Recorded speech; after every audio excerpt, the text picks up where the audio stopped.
I was sitting at my old wooden desk, crunching numbers like any other Thursday, when my phone buzzed. It was a text from Jane, my best friend since high school and practically family. "Hey, big party this Friday at Rick's place. You in? Could use a wing woman." Jane's message read. I texted back. "Sure, sounds fun. Been ages since we did something stupid." She replied instantly. "Awesome. Oh, and Tom's gonna be there. You'll finally meet the infamous BF." I rolled my eyes at that. Jane had been seeing Tom for a few months now, and she was head over heels. I hadn't met him yet, but from what Jane gushed about, he was the catch of the century. Closing my laptop, I glanced at the clock. It was nearly time to leave. I grabbed my things and headed out, deciding to swing by Grandma's on my way home. As I walked in, the smell of baking apples filled the air. Grandma was in the kitchen, pulling an apple pie out of the oven. "There's my girl," she exclaimed, her eyes twinkling. "Perfect timing. Help yourself to some pie." I hugged her, and she patted my back with her flour-dusted hand. "How you doing, honey?" "Actually going to a party tomorrow. Jane's boyfriend will be there. It's a meet and greet for me," I said, taking a bite of the warm pie. Grandma raised an eyebrow. "Boyfriend, huh? Don't let those boys mess with you or Jane."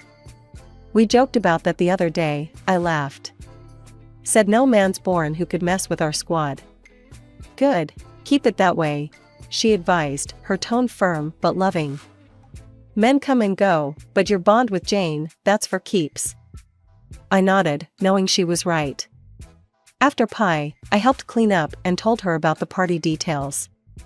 She listened, nodding and ing in all the right places. The next day after work, I got ready for the party. Choosing an outfit was a battle between casual and trying too hard. I finally settled on a simple black top and jeans. It was Rick's place after all, not some fancy downtown club. I arrived a bit late, the place already buzzing with music and chatter.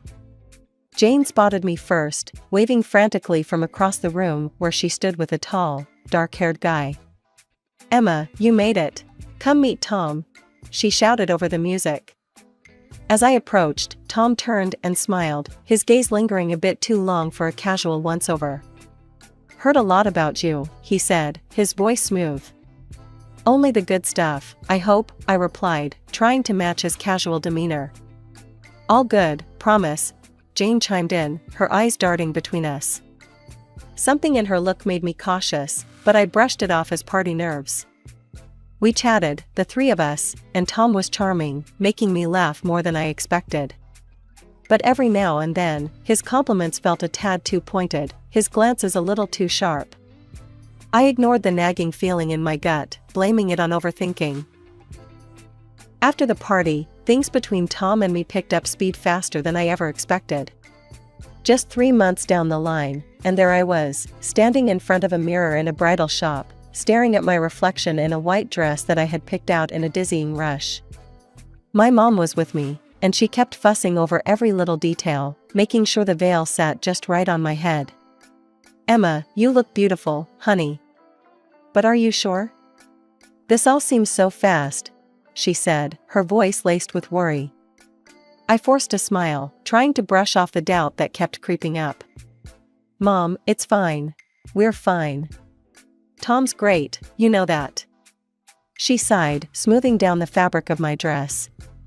"I know, I miss Jane being around." "Have you talked to her lately?"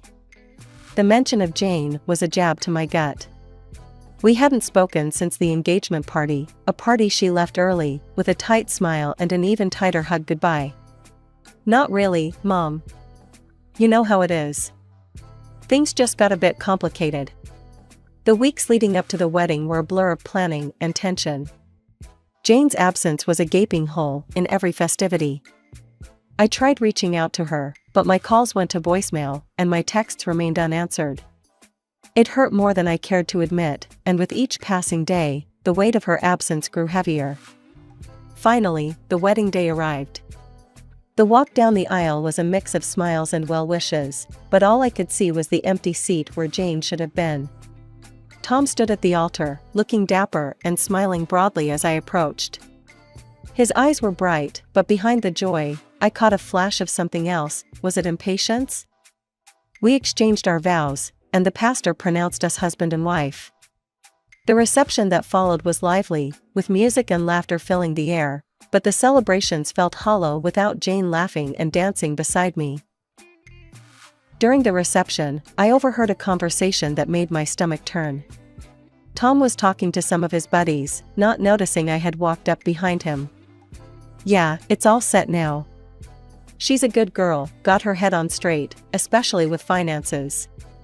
We'll be sitting pretty, you'll see," Tom said, a sly grin spreading across his face. His friend clapped him on the back, laughing. "Always had a sharp eye for the good ones, eh, Tom?" I stepped back, my heart racing. Was he talking about me? About us? What did he mean by that? I wanted to confront him, to ask him outright what he meant, but I hesitated, the fear of stirring up a scene at our own wedding holding me back. I forgot about that conversation the very next day. It was domestic, comfortable even, but there were undercurrents, ripples that kept disturbing the peace I desperately wanted to believe in. My job was one of those ripples. After the wedding, walking into work every day felt like stepping onto a stage. Jane's dad, Mr. Coleman, had always been good to me, but with Jane and I no longer talking, I was nervous about where I stood. Turns out, I didn't need to worry, at least not about my job. Mr. Coleman called me into his office about a week after I got back from the honeymoon. "Emma," he started, his voice all business, "I want to be clear. Whatever's happened between you and Jane, it's got nothing to do with work. You're a good accountant, and as long as that continues, there's a place for you here." I nodded, relieved yet still tense. "Thank you, Mr. Coleman. I appreciate that, really." He waved a dismissive hand. "All right, then. Back to it." That brief conversation was a load off, but it wasn't the only weight I carried. Every couple of weeks, Tom and I would visit his mother in her home deep in the forest area, a quaint little cottage surrounded by all sorts of flora. She was a herbalist, her life dedicated to plants and potions. I respected her craft, but every visit was a test of my patience. The first time we went after getting married, her welcome was less than warm. "Oh, Tom, still with Emma, I see. I'd thought by now you'd have come to your senses," she'd said, eyeing me like I was a particularly disappointing batch of herbs. Tom had just laughed, his arm around my shoulder a little too tight. "Mom, come on. Emma's great, you know that." His mother clicked her tongue, shaking her head as she poured a viscous liquid into a jar. "If you say so. But remember, the offer stands. Jane would make a fine wife, knows her way around the kitchen and a balance sheet." The ride home that day was quiet. I stared out the window, my arms crossed, the hurt sitting heavy in my chest. "Your mom really doesn't like me, does she?" I finally said, unable to keep the bitterness out of my voice. Tom sighed, a quick glance in my direction before focusing back on the road. "She's old-fashioned, you know? Set in her ways. Just give it time." "But why doesn't it bother you?" "She's talking about your ex almost like I'm just warming your seat until you go back to her," I snapped, the frustration boiling over. He was silent for a long moment, then shrugged. "I don't know, Em. It's just how she is. Don't take it to heart." But how could I not? Each visit, each comment, it was like a reminder that I wasn't quite what anyone was expecting or hoping for. I was the placeholder, the not quite right choice. And with Tom's passive acceptance, I felt increasingly isolated in my own marriage. The day Grandma passed away was like someone had ripped the ground out from under me. She had been more than just family, she was my compass, especially in these stormy times. The funeral was a blur of somber faces and consoling pats on the back, all muffled under the heavy gray sky that seemed to press down just for me. After the funeral, we gathered at her lawyer's office for the reading of her will. I sat there, numb, not really expecting much. Then the lawyer announced it. Grandma had left her big house and $400,000 to me. Just me. My head spun, and from the corner of my eye, I caught Tom's reaction. His eyes didn't just light up, they practically sparked with excitement. "Wow, babe, that's amazing," Tom said, squeezing my hand a bit too tightly as we left the lawyer's office. "Your grandma really set us up." The discomfort started there, a nagging tug in my stomach. I tried telling myself it was just grief, that the unease was from losing grandma, not from how Tom was acting. But deep down, I knew better. This was a different kind of discomfort, one that I couldn't just explain away. Back at home, things started to change. Tom began disappearing in the evenings, coming home later and later with barely an excuse that made sense. He'd brush off my questions with a flick of his hand. "Just out with the boys, you know how it is." But I didn't know. It all felt off. The final straw came one evening over dinner when he brought up the money and the house. "You know, Emma," he started, his voice casual as he passed me the salt. "We should really think about investing that $400,000. And the house? We could sell it. Make a fortune and invest that too." I stared at him, my fork halfway to my mouth, the food suddenly tasteless. "Sell Grandma's house? Are you serious?" "Yeah, why not? It's just sitting there, and think about the money we could make." He was all enthusiasm, as if he'd laid out the perfect plan. I put my fork down, my appetite gone. "No, Tom. I'm going to rent it out.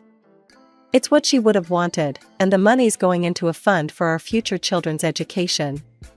Tom's face changed then, his smile disappearing. "That's a stupid idea, Emma. We could be rich if you weren't so sentimental about that old place."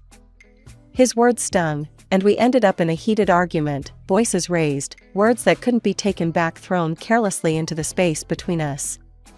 He stormed off eventually, and we didn't speak for days. The next time Tom and I spoke, it was awkward, a thin veneer of normalcy painted over our unresolved conflict. "Look, Emma, I'm sorry for blowing up," he said one evening, his voice soft, almost contrite.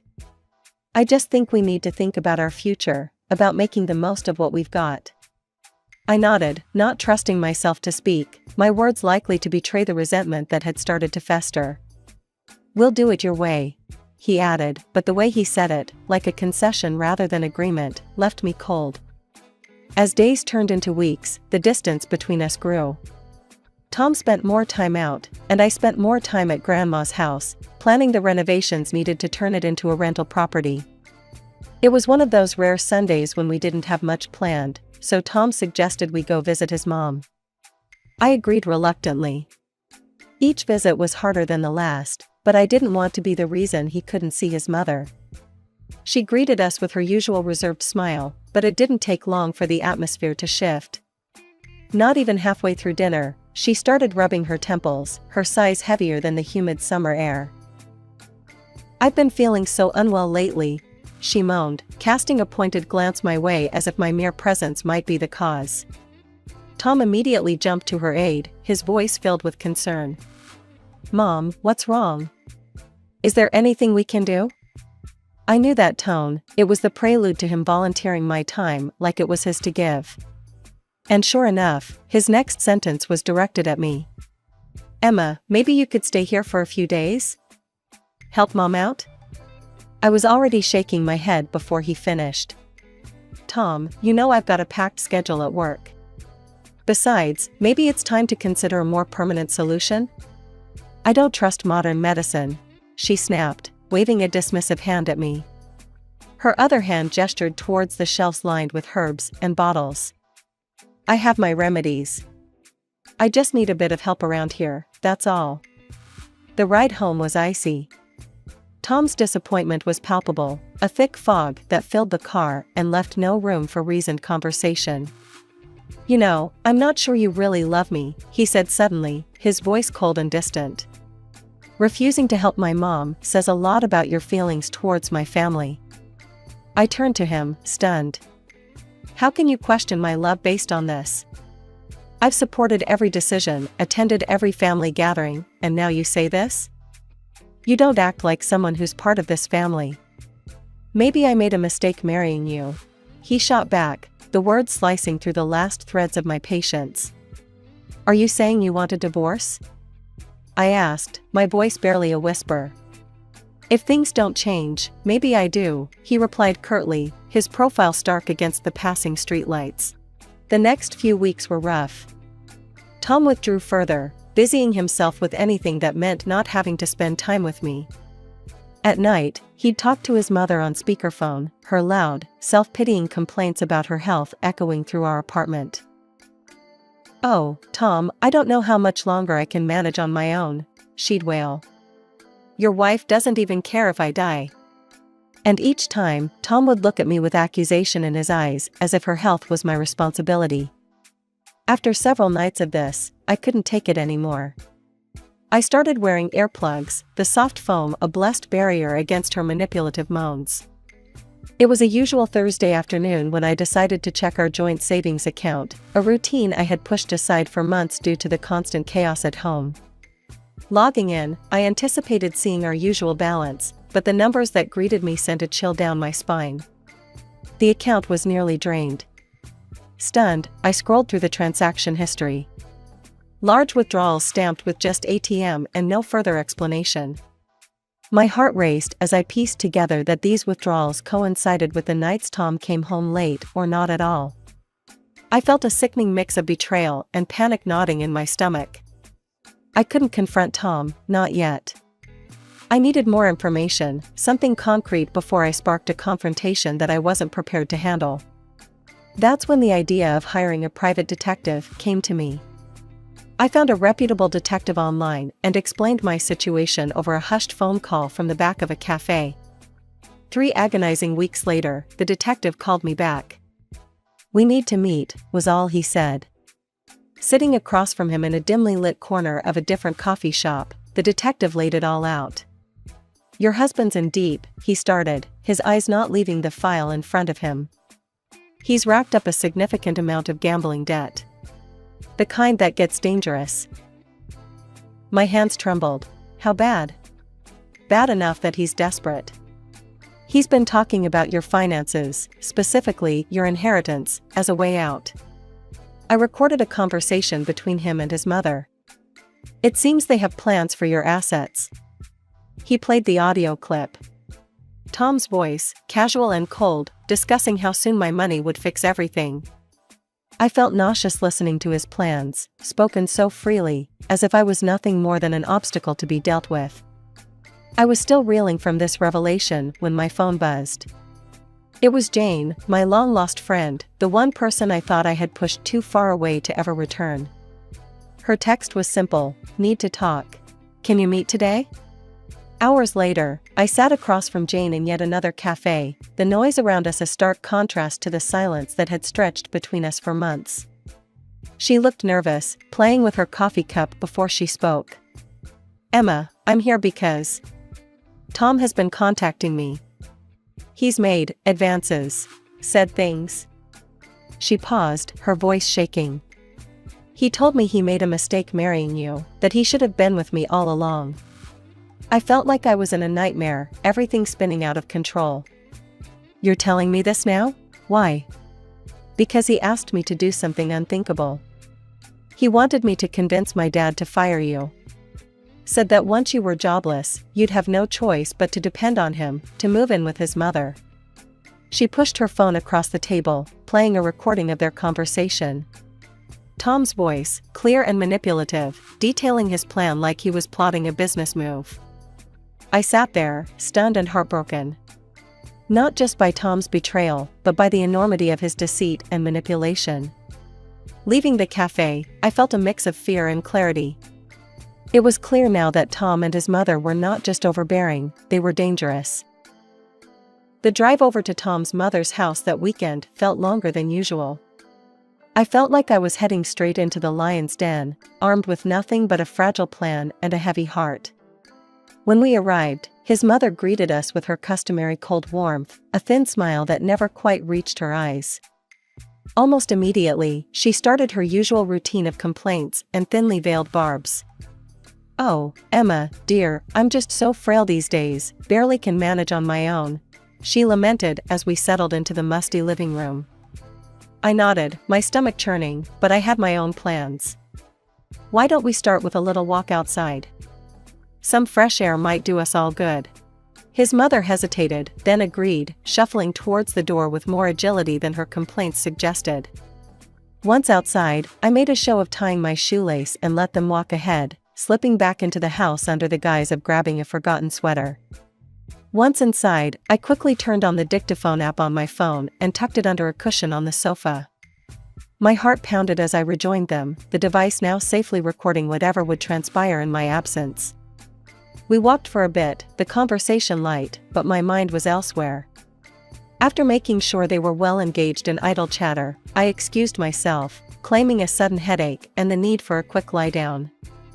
They continued their walk, and I rushed back, my steps as silent as a whisper. Hiding in the small pantry, I strained my ears.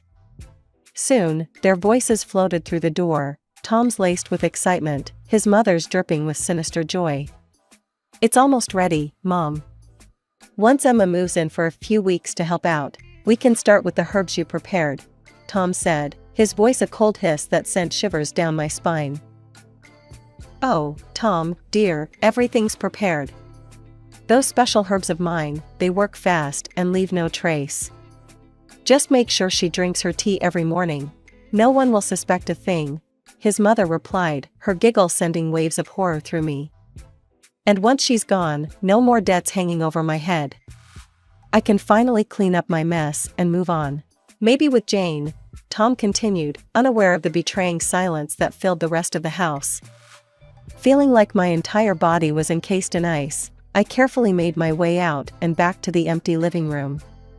I retrieved my phone, stopping the recording and slipping it into my pocket, a heavy weight of evidence against them. That night, I lay awake, the recording playing over and over in my head. I knew I couldn't stay silent anymore. I had to act, and fast. The morning couldn't come soon enough, and with it, I'd begin setting my plan into motion. I never thought I'd have to act in my own life as if it were some dramatic scene from a movie. But there I was, coming home from work, feigning despair. I threw my bag on the sofa, letting out a heavy sigh as I collapsed beside it. "I got fired today," I announced, my voice thick with mock desperation. "Jane's dad kicked me out at her request. There's nothing left for me here now." Tom froze, his eyes wide with a mix of shock and, disgustingly, a spark of glee. "You got fired? Really? Well, that's unfortunate, babe. But hey, maybe this is for the best, you know? Now you can move in with my mom, help her out. She needs you." His words, so predictably selfish, fueled my silent fury. "No, Tom. I will never move in with her." "I can't believe you'd even ask that of me," I shot back, standing to face him, my voice rising in controlled anger. His face contorted with frustration as he yelled back, "If you won't do that for me, for us, then maybe we shouldn't be together. Maybe we should just get a divorce." The word divorce hung in the air like a promise. I reached into my bag, my hand clasping the divorce papers I had prepared. Smiling thinly, I handed them to him. "You want a divorce, Tom? You got it. I've signed the papers. It's over." His expression, a mix of confusion and horror, was almost satisfying. "What? You knew? You want this?" "I know everything, Tom," I said, my voice steady, despite the racing of my heart. "About your debts, your plans with your mom, everything." As realization dawned on him, his shock turned to anger, and he stepped towards me menacingly. But before he could reach me, the front door burst open. 2 police officers entered, their presence a wall between me and Tom. Tom paled, his anger deflating as he realized the extent of his exposure. "We have enough evidence to hold you and your mother," one officer announced as they cuffed him. "You're both under arrest on suspicion of conspiracy to commit murder." The trial was swift. The recordings I had made were damning. In court, faced with the undeniable evidence, Tom and his mother confessed to their horrific plans. They were sentenced to several years in prison. Amidst it all, Jane was there, her presence a silent support I hadn't realized I'd missed so deeply. We walked out together, the weight of the past few months lifting slightly with each step. "Let's never let anyone come between us again," she said, squeezing my hand. "Never," I agreed, feeling the truth of our reconciliation. It felt like coming home.